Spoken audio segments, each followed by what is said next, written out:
in round 7. And then in a very stressful final round of Swiss, was able to pull out the victory and make it into top 8. So Joe is definitely a former regional champion and is looking to add another regional title to his belt today. Yeah, also has an incredible amount of championship points as well. Like, he already has his Worlds invite locked up and is really competing here today just to sort of solidify that legacy. You know, yes, we took a break from events for a couple of years, but I am back and I am ready to go. Jeremy Boyd, on the other hand, though, one of those newer players. We saw him qualify for Players Cup 4 this year, which was definitely a huge accomplishment. I mean, that qualifying tournament was a really tough go. Like, you had to play online, you had to score well in one of those battle stadium tournaments, and to see him make an appearance again here today is really awesome. And his team is very unique. It features some Pokemon that we haven't really seen much of this weekend in the Necrozma Dusk main, that Mimikyu, Regieleki finally making an appearance this weekend, at least for us, Incineroar and Amoonguss and Kyogre rounding that out. Yeah, I really love this team. Jeremy understanding you don't have to run the 6 most popular Pokemon in the format to have success. You know, Jeremy proving that here. A Pokemon like Mimikyu, who is typically faster but has access to Trick Room and priority in Shadow Sneak, activating the weakness policy. We've talked about so much, the self-activation from a teammate for your weakness policy for, in this spot, Duskmane Necrozma instead of Solgaleo as well. So that's a slower yet stronger version compared to the Solgaleo, still using the weakness policy here. But you know, I really like the adaptation that Jeremy has. And then when we head back over for Josen, we saw he is a Portland regional champion back in 2020, top 4 Knoxville, and as you mentioned before, more championship points than you could possibly count. Yeah, I would love to have some of those points, not gonna lie, but really one of these players who's really come into his own, I think, over the past couple of years. Was able to do very well in those regional championships we did have at the beginning of the 2020 season, but then throughout the online tournaments, really sort of establishing that presence, as a team builder, as a battler, and really the team that he brought to this tournament today, it will look very familiar because it is basically the same 6 Pokemon as Chongjun, but as we've seen already, there's a couple of differences to the team. There's the Charizard's a little bit different, and his play style different as well. We saw that Gastrodon go for the Dynamax yesterday on stream, and I know you had the chance to talk to him as well after that match. Yeah, he really talked about how, we were talking about pivoting and maintaining momentum, and how important he understood that even though you have restricteds like Zacian and Groudon, that really wasn't the key to the matchup there. It really was, if you argue, like Grimmsnarl and the Gastrodon were so important. Grimmsnarl with the 8 turns of Light Screen and Reflect thanks to the Light Clay, and then Gastrodon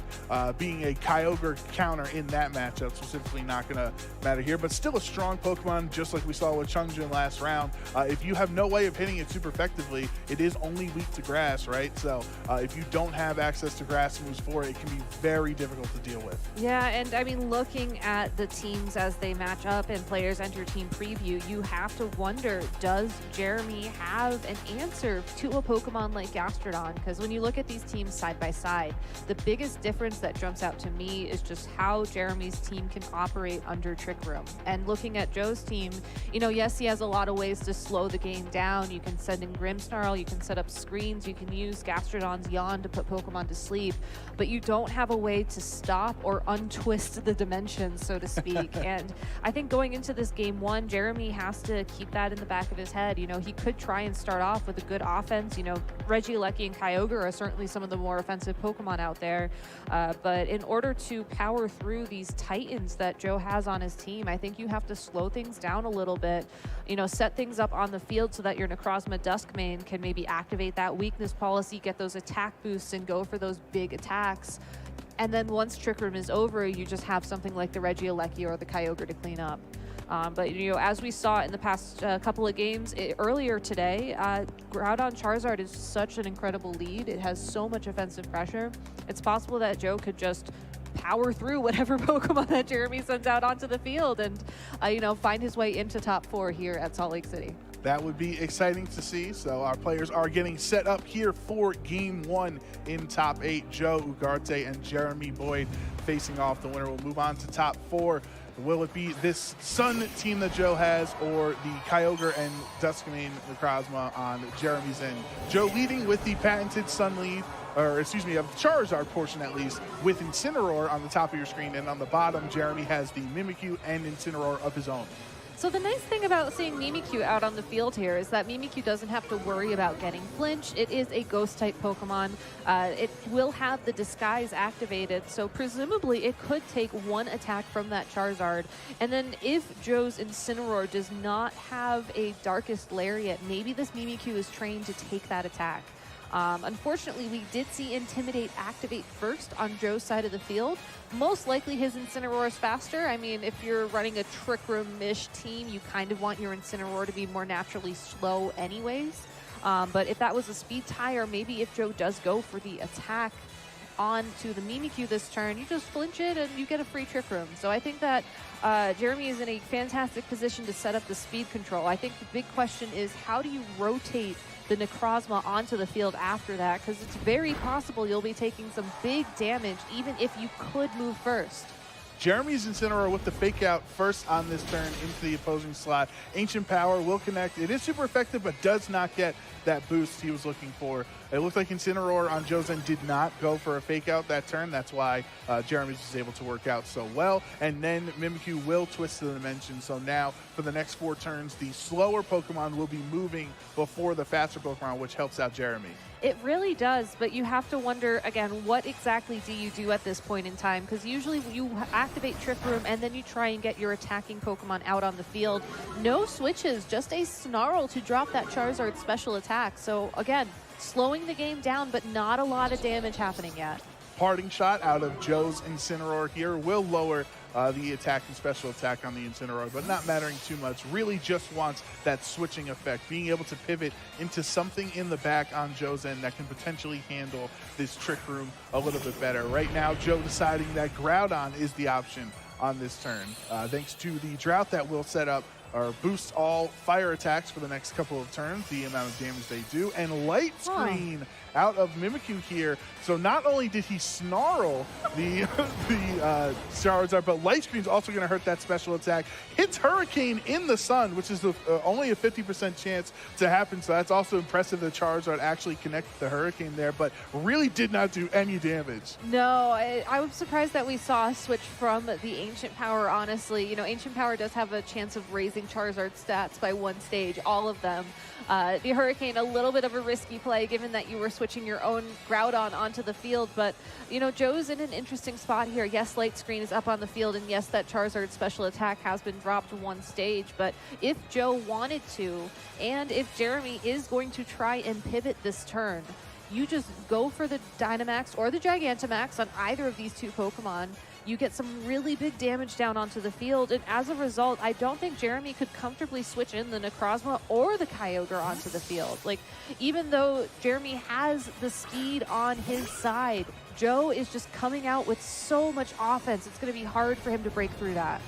Mimikyu with a Shadow Sneak into the Gastrodon that just switched into that slot, and yet another Snarl from Incineroar. So that's going to hurt Gastrodon a little bit, as it is a special attacker. But Joe decided to switch out the Charizard just because it was just not putting out enough offense because of those drops. The Precipice Blades does connect onto both Pokemon, getting rid of Mimikyu's Disguise, which is important, but also knocking out Incineroar here. So Jeremy is going to be forced to bring in his 3rd Pokemon. And you have to assume that's going to be the Duskmane Necrozma at this point in time. You could send in the Kyogre, but that Gastrodon with the Storm Drain ability really isn't. It's just going to sit happily on the field and really stall out the remainder of the Trick Room turns. It is going to be that Kyogre, so Jeremy most likely trying to prioritize damage down onto the Groudon and just accepting that this Gastrodon is going to be around on the field. It really makes me wonder what Jeremy's last Pokemon is, because if he doesn't have an answer to that Gastrodon, we could very well see Joe either choose to Dynamax that Gastrodon in a couple of turns, go for those Max Quakes, maybe even some Max Hailstorms for big damage, or just yawn everything on the field and put it to sleep and, you know, use those turns again, style out the remainder of Trick Room, and then take those knockouts. Charizard switches into that Groudon slot. Because the rain has been set up, very common to take your Groudon off the field so you can come back in and set up the drought again. The Yawn will connect onto Kyogre, so at the end of the next turn, at the end of its next attack, it will be put to sleep. Origin Pulse is going to boost Gastrodon's special attack back to neutral, but importantly, because it is a spread attack, it is still going to connect onto the other slot, which in this turn is the Charizard, knocking it out here. But it really seemed like Joe wasn't prioritizing the Charizard. He didn't Dynamax it, and he just brought it in on the switch in to get knocked out to save Groudon. Exactly, and now Groudon can come back out onto the field, reset the sun, and yes, Kyogre is going to be forced to switch out this turn as well so it doesn't fall asleep thanks to Yawn. But if that last Pokemon on Jeremy's side of the field is that Necrozma Duskmane, this is a fantastic opportunity to go for an Earth Power or possibly a Precipice Blades or both into the Kyogre slot. You're going to get big damage. Even if the Kyogre stays in this turn, there's only so much damage an Origin Pulse in the Sun can do to a Groudon. It's a very bulky Pokemon, especially if it's holding something like an Assault Vest like we've seen from a lot of Groudon here over the weekend. Jeremy is in a really tough spot. I think he did a great job of getting that speed control out on the field turn one, but it's just been really struggling to position his attackers so he can take advantage of it.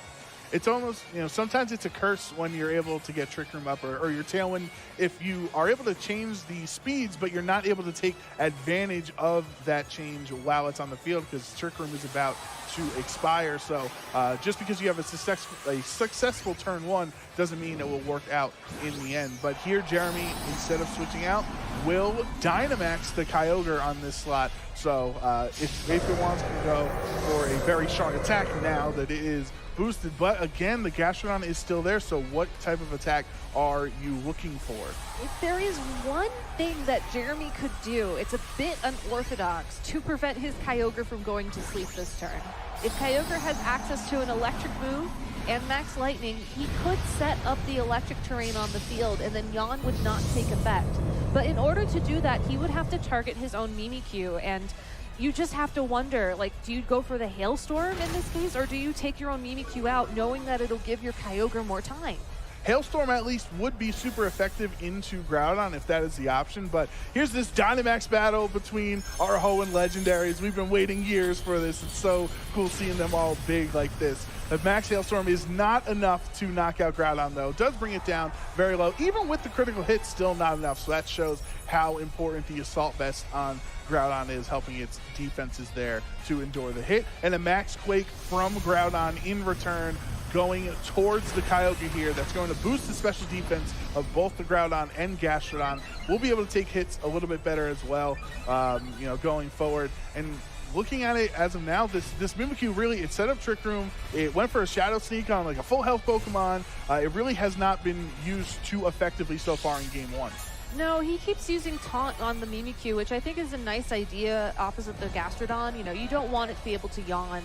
But unfortunately, given the fact that it is faster than the Gastrodon, it was unable to protect Kyogre from that initial attack. And, now Kyogre's asleep, and Jeremy is no longer able to take advantage of Dynamax. It's really unfortunate how much Jeremy's been struggling to figure out that position. Mimikyu is an awesome supportive Pokemon in this team. We've seen Light Screen, we've seen Trick Room, we've seen Shadow Sneak and Taunt. It's just built to be that supportive partner for a Pokemon like Necrozma Duskmane. But without the ability to get that Pokemon out onto the field, assuming it is your last Pokemon, you're just really going to struggle, and that's exactly what we're seeing play out now. Max Steel Spike from Groudon into Mimikyu is super effective and will take it down. So now Jeremy will be down to his final two Pokemon. This Kyogre that will be asleep this turn, and then what we presume to be the Necrozma Duskmane in the back. You would assume Amoonguss, if he had it, he would have brought it out earlier for Rage Powder and Spores. And of course, Regieleki against the Gastrodon Groudon doesn't really make too much sense in that situation.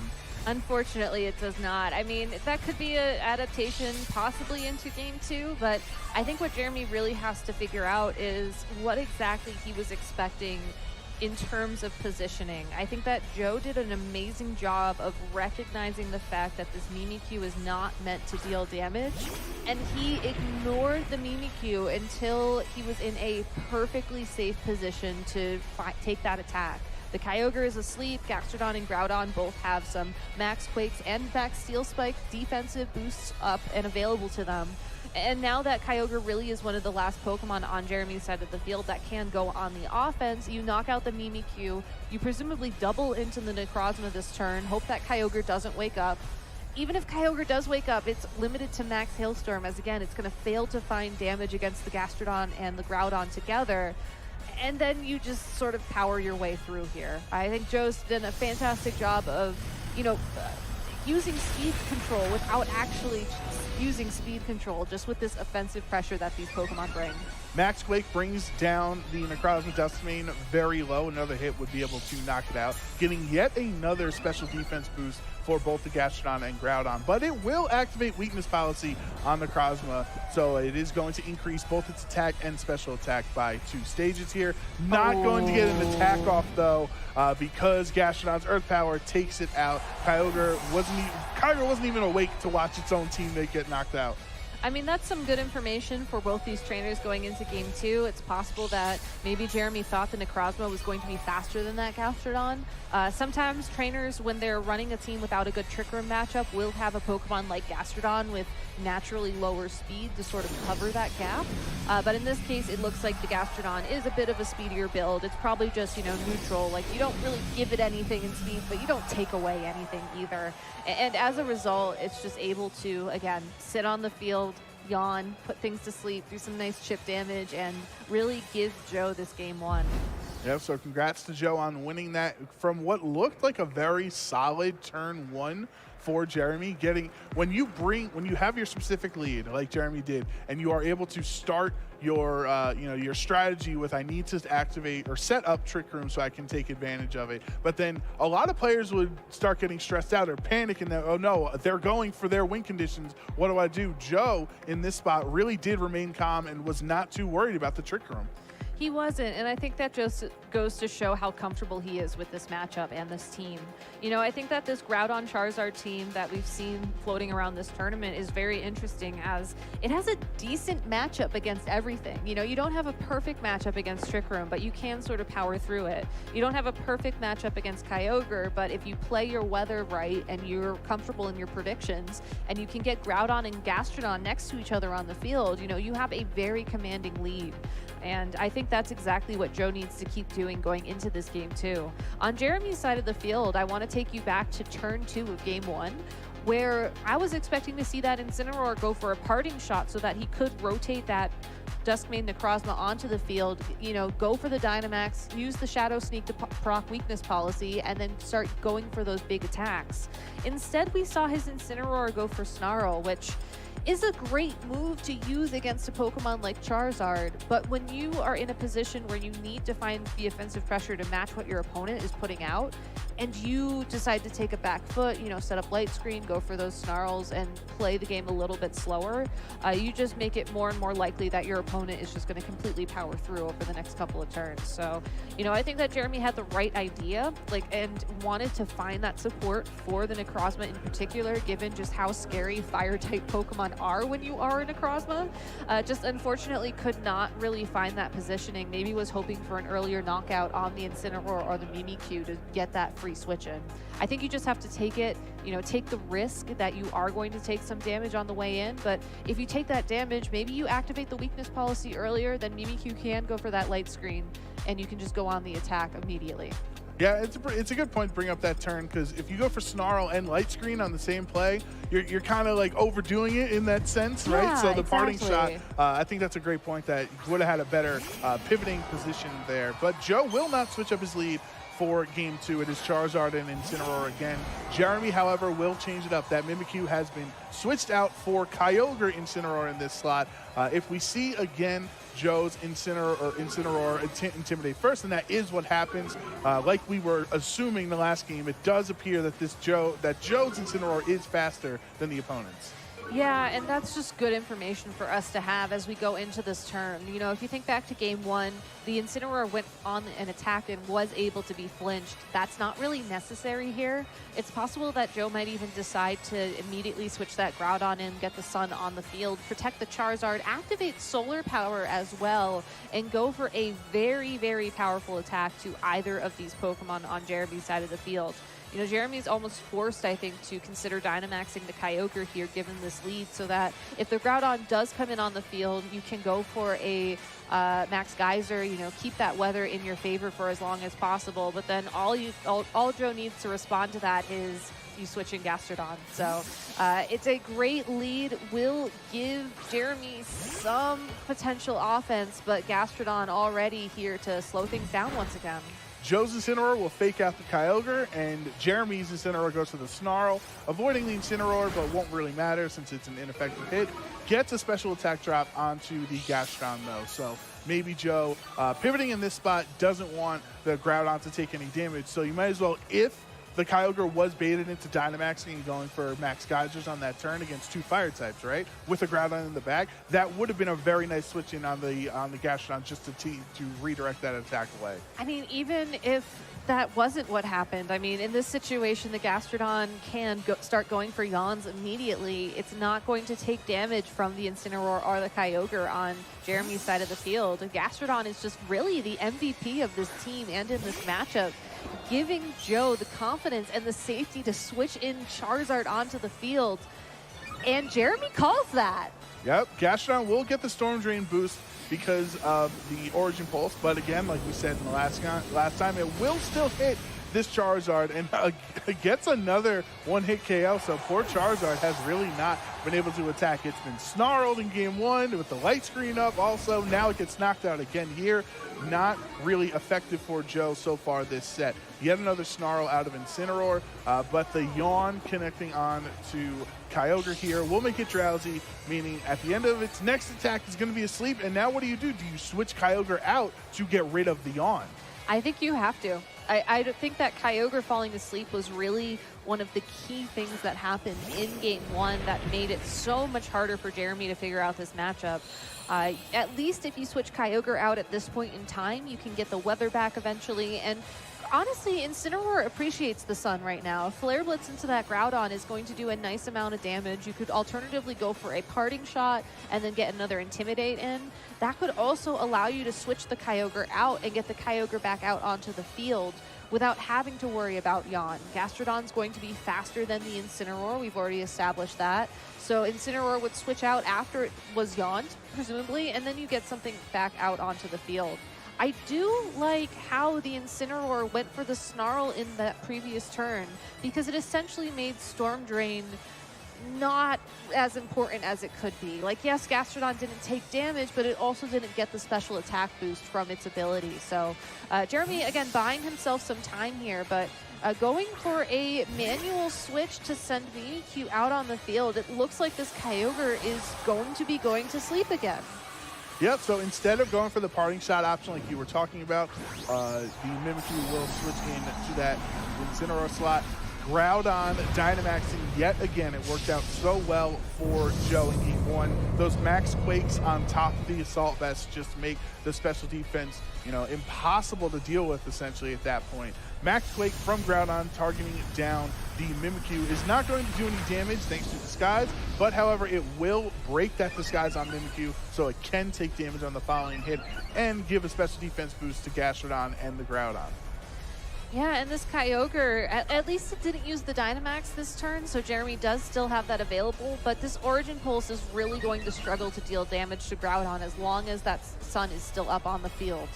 Yes, it will connect onto it though, but thanks to AV and Dynamax and Drought, it really is not very strong there. It looked like Gastrodon tried to yawn the same slot in that positioning, expecting a switch out, so that won't have worked there. But you know, Kyogre unfortunately asleep again, and what do you do against a Max Quake boosting Groudon with Assault Vest in the sun when you're a Kyogre. I mean, not much, honestly. I think what Jeremy's probably hoping for this turn is the knockout on the Kyogre, so that way he can set Trick Room up with Mimikyu, get that Duskmane Necrozma out on the field, you know, activate the weakness policy, and then go on the offense. It's possible that Jeremy is also trying to stall out the remainder of Groudon's Dynamax prior to doing that, but still, letting the Kyogre go to sleep there is going to make it a lot more difficult for him to wrap up this end game.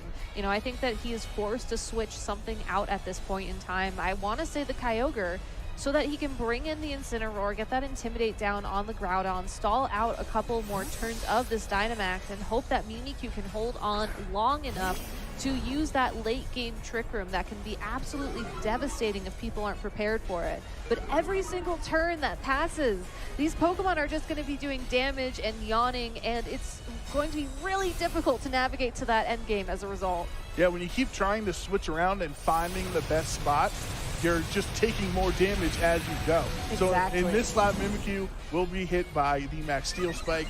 Not getting a knockout though, so if he did go for a Trick Room on this turn, we'll be able to potentially activate it. But no, instead, Taunt from Mimikyu into the Gastrodon slot with a perfect Protect on Joe's side there. That was really the moment. You could have got Trick Room up. If we presume that Necrozma is his fourth Pokemon in this matchup, you would have had the speed advantage there, but no, instead the Taunt went into Protect. Yeah, and I can understand why. You know, Yawn is one of those very frustrating moves. We've already seen it play key roles in both these games so far in this top 8 match, but at the end of the day, you have to balance like the risk and the fear of something like Yawn versus your own board position and your own game plan. You know, I think that Jeremy's playing very reactive to what Joe's doing, and as a result, again, is just struggling to find that opening he's looking for. If Mimikyu is allowed to stay on the field for another turn, I think you have to go for Trick Room this turn and just accept, again, you know, Yawn's gonna happen, but unfortunately with that Steel Spike, that Mimikyu is gonna be knocked right out. Yep, we will never know what attack the Mimikyu locked in on this turn as it's been taken down by Groudon. A very effective 3 turns of Dynamax on Joe's side there. 2 defense boosts from the Steel Spike, 1 special defense boost from the Max Quake. Now Earth Power into Kyogre. It does not do too much damage there. Remember, it is only at neutral special attack because of that initial Snarl that it had, and then the Storm Drain. So now Jeremy either brings Incineroar into this slot, and that is what Jeremy's going to opt for. You do have an Intimidate and then the Fake Out Pressure as well. But you still can't damage Gastrodon, unfortunately. So yes, Groudon is going to go back to its normal size. Still a Titan, but just not as titanious, if that's even a word. Titanic. Sure, we'll go with that one. But it's going to still be rough. Like, you get the knockout on Groudon this turn, assuming your Kyogre wakes up. Then you get the Necrozma out onto the field. You still have the Gastrodon, though, at full health with Earth Power, being able to yawn, put you to sleep. Like, there's just so many things that Jeremy needs for himself to go right now. I find it very, very hard to believe he's going to be able to find that opening. It is there, though. If you can get that Necrozma onto the field, if you can get a weakness policy boost off your opponent, you can do it. It's just, will Joe give him that opportunity? And like we mentioned in team preview, not a grass attack to be seen. Not on the other end, to be seen. There is no Pokemon. Amoonguss really not offensive pressure, right? So the Fake Out will go into the Groudon. No attack from Groudon this turn. Earth Power brings Kyogre down to around 25% of its HP, and it was still asleep again. That means Kyogre will probably wake up this turn, right? That's I mean, good odds news. are, yeah, that's some great news. And another Origin Pulse, assuming it's allowed to connect with Groudon with the rain up on the field, should bring it down into the red. Thanks to that special defense boost, it's likely we're not going to see a knockout, barring something like a critical hit. But Gastrodon could easily go for a second yawn into the Kyogre if that's something Joe is worried about. If Kyogre doesn't wake up this turn, then, you know, Gastrodon still is just on the field doing what it does, being a slug, being cool. Yeah, it's just incredible how well Joe has positioned himself in this matchup. Precipice Blades connects onto both of Jeremy's Pokemon. Doesn't knock out either of them, though. It has been intimidated multiple times at this point, so it is understandable how it's not doing a lot of damage. The U-turn from Incineroar, and that's why we didn't see a parting shot before, because instead this Incineroar has U-turn. So that's really good information for Joe, because there is only one reason that people will run U-turn over something like Parting Shot, and that is the presence of the Assault Vest. So Kyogre will be knocked out this turn finally, but Necrozma is on the field, Rain is up, Incineroar is coming in to get a second Intimidate down. This will give Jeremy an opening. Joe will probably have to switch out that Groudon for his own Incineroar to get the weather back eventually. But if Jeremy is able to go on the offense finally this turn, you know, Dynamax that Necrozma, go for a big attack into the Gastrodon, somehow find that knockout, possibly without the weakness policy boost. You know, he can find his way back in, but he is at a speed disadvantage. There is no Trick Room, and we saw just how slow that Necrozma was in the previous game. I don't know. It's possible maybe he attacks with his own Incineroar to activate his weakness policy. The Rain is up, so it would do less damage, but a very telegraphed switch out of the Groudon into Incineroar. You just got to get rid of those attack drops. You have to reset the stun and get rid of this Rain at some point.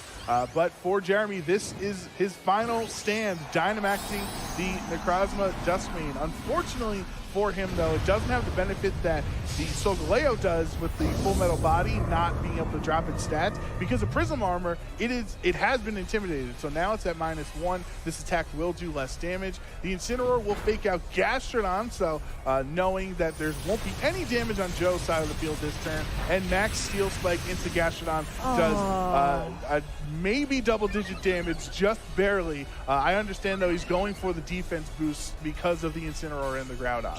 I almost feel like Fake Out did more damage than that Max Steel Spike that turn. It's a really tough position for Necrozma to be in. You know, Necrozma is a very fun Pokemon on paper. You know, it is, you know, there's Steel type, which like Zacian and Zamazenta have had a really fun position in terms of the Series 12 metagame. But in this matchup, you just can't really do too much. You know, maybe we could have seen a Trick Room there off that Necrozma. It does get access to it. Like I said, maybe we could have also seen the Flare Blitz into your own Necrozma to proc the weakness policy and get something up. But even if you were at +1 attack after that Intimidate, that Gastrodon probably would have only taken maybe 20 more HP of damage. So it's a very, very slow sort of run up to the end of this game. Maybe if we see a critical hit, that could be something. That was a lot of damage into the Gastrodon, and there, thanks to the critical hit, that brought it down pretty low. We know Joe's Gastrodon does not have Recover, so it'll only have the leftovers recovery at the end of every turn. Parting Shot from Incineroar will lower the attack yet again onto this Necrozma, so now it is -2 in that slot. You're going to need a lot more crits. Obviously, Groudon switching back in, setting up the Sun, but Gabby, I think that's a great point to bring up the potential Trick Room. On that previous turn, it was a very telegraphed play, like we said. We knew Incineroar was switching into Groudon, and you had Fake Out into the Gastrodon slot. So,